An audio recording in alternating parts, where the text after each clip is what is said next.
Estamos aquí con Jimena de Gortari Ludlow en la entrevista, y era alguien a que teníamos muchas ganas de entrevistar. Yo creo que desde hace 2 temporadas andábamos persiguiendo a Jimena hasta que finalmente ya llegó con nosotros. Ella es arquitecta y es especialista en cuestiones sonoras, y teníamos muchas ganas de tenerla aquí en el podcast porque queremos que nos hable sobre contaminación por ruido. Siempre cuando hablamos de contaminación pensamos en humo, tenemos esa imagen de las fábricas, pero hay una realidad, que hay una contaminación por ruido que es muy fuerte. Jimena, bienvenida, gracias por estar por nosotros. Muchísimas gracias por invitarme. Yo también tenía muchas ganas de ese tiempo, y la verdad es que luego los tiempos no dan, la enajenación de la ciudad y demás, pero muchas gracias finalmente. El tema del ruido, pues evidentemente, como bien dices, es tan importante o tan grave como la contaminación del aire. Lo que pasa es que la contaminación del aire es una cuestión visible. Claro. Si tú dejas un pañuelo, digamos, afuera de tu casa, al día siguiente queda negro, y si en realidad el sonido no te das cuenta cuando te está afectando. Pero tenemos que pensar que el sonido funciona todo el tiempo, son 365 días del año, 24 horas al día, escuchamos de manera permanente, no tenemos párpados, ¿no?, en los oídos. Entonces, tanto en el día como en la noche nos afecta cualquier tipo de sonido, y la verdad es que sí, en las ciudades se han incrementado los niveles sonoros, así, como una cuestión de salud pública verdaderamente muy grave. Un ejemplo yo te pongo que me parece gravísimo a veces, cuando te subes al metro. Entonces vienes en el metro, estás tratando de leer algo. Si no traes a su vez unos audífonos y estás oyendo otra cosa, no te puedes concentrar. Es increíble cómo hay una intrusión, y que a veces, no sé si la gente lo percibe, le agrada o no le desagrada, pero pareciera que no. Entonces sube el que vende cualquier cosa, desde que te venden cosas nada más así, de le vendo el libro, le vendo el llavero, le vendo... lo que está de moda, ¿eh? Tienes que está de moda. O se suben con estas bocinas, ¿no? Y entonces esto, ¿qué pasa? ¿Qué tan grave es este problema? Pues lo que pasa es que ahí hay como 2 cosas muy graves. Una, primero, es que ahora, justamente para evitar escuchar el ruido que existe alrededor, nos las pasamos con auriculares, ¿no? O sea, sobre todo los jóvenes y la gente que viaja en transporte público, porque hay muchísimo ruido. Es tu propio ambiente. Entonces te creas en tu propio ambiente, estás en tu mundo privado, digamos, sonoro, pero le tienes que subir mucho para que finalmente no escuches lo que pasa alrededor. Entonces ese es un grave problema, porque se sabe ya que los jóvenes tienen capacidad auditiva de 65 años, ¿no? O sea, finalmente es una cuestión bastante grave.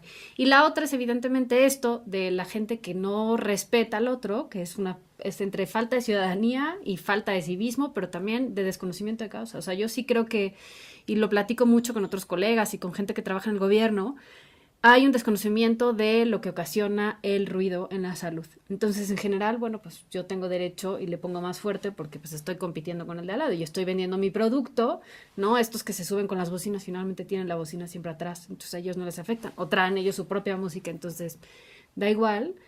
Y se han apropiado de los espacios. O sea, sí es cierto que si tú piensas en el sonido, finalmente se va apropiando de los lugares que antes nos eran privados, incluso nuestra casa, ¿no? A veces llega el sonido.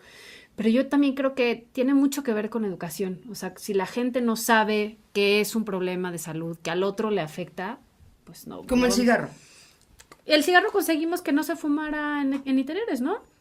Seguramente costó trabajo a todos los que eran fumadores. Yo en la época ya no era fumadora, afortunadamente. Seguramente hubiera sido rudísimo, pero bueno, la gente ya no fuma en lugares cerrados, ¿no? Fuma afuera y se conglomera y demás, pero finalmente es una cosa de educación. A la gente se le dijo, es un problema de salud, te puedes morir, no sé.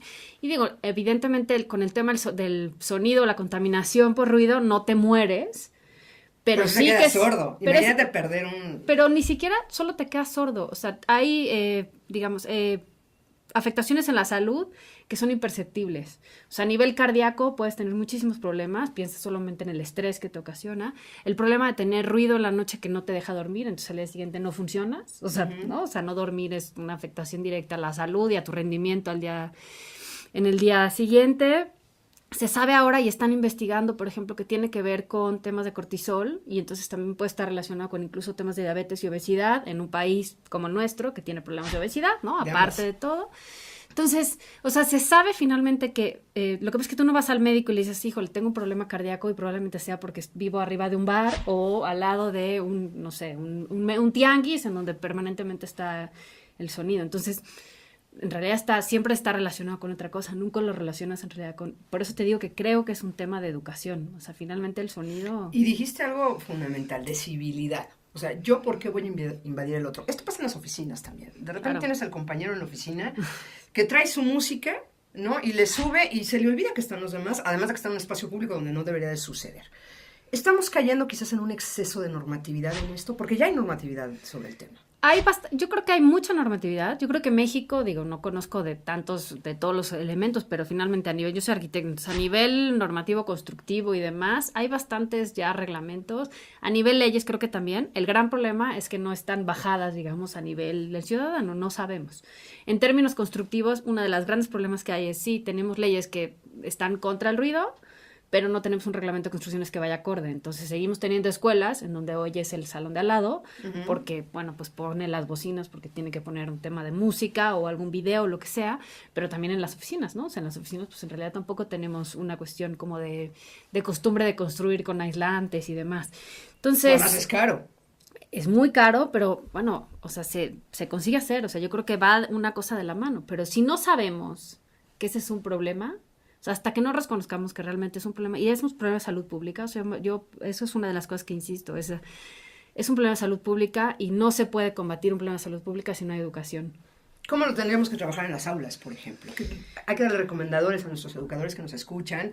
¿Cómo empezar a sensibilizar en este tema? Digo, a lo mejor no es el tema, ¿no? Que digas, vamos a dedicar una clase, o a lo mejor sí, pero ¿cómo empezar a sensibilizar?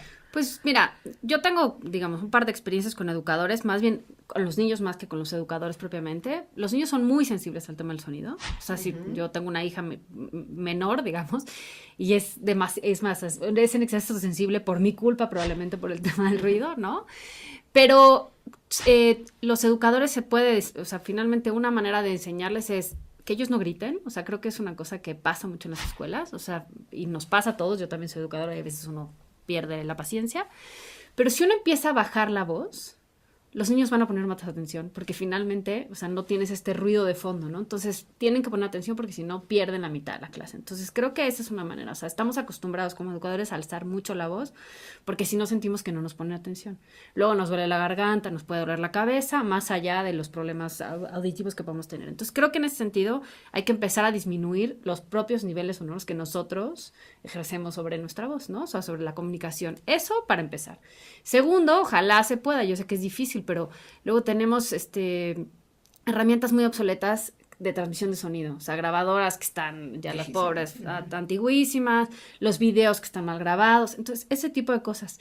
Y se puede poner aislantes en los salones, o sea, sí creo que hay maneras económicas, no se trata de ¿Cartones de huevo, por ejemplo? Pues los cartones de huevo, siempre le preguntan eso, y entonces hay que poner varios. Lo que hay que entender para poder aislar un salón digamos, de otro salón, es que tienes que tener una capa en donde haya un material que sea poroso, que tenga como esponjas, que tenga pequeños conductos en donde finalmente el sonido son ondas, ¿no? Entonces, que va chocando y entonces tiene que volver a encontrar el camino, entonces que no pase directo, que eso es lo que acaba pasando. También es un gran aislante. Que acaba pasando, ¿no? O sea, nuestras aulas las aulas, incluso yo también trabajo en la universidad y sé cómo son las aulas, están hechas de un hueco, y en ese hueco no le pones ningún tipo de material ni nada, fibra de vidrio, cosas así. O sea, creo que no es tan grave, pero lo que creo es, primero, entender que tenemos un problema, que estamos acostumbrados a subir la voz bajo cualquier circunstancia porque así creemos que nos ponen atención. Eso y sí enseñarles a los niños a que tienen que bajar el volumen en general en todo. O sea, el tema de la televisión, ¿no? O sea, las tabletas ahora, bueno, todos estos dispositivos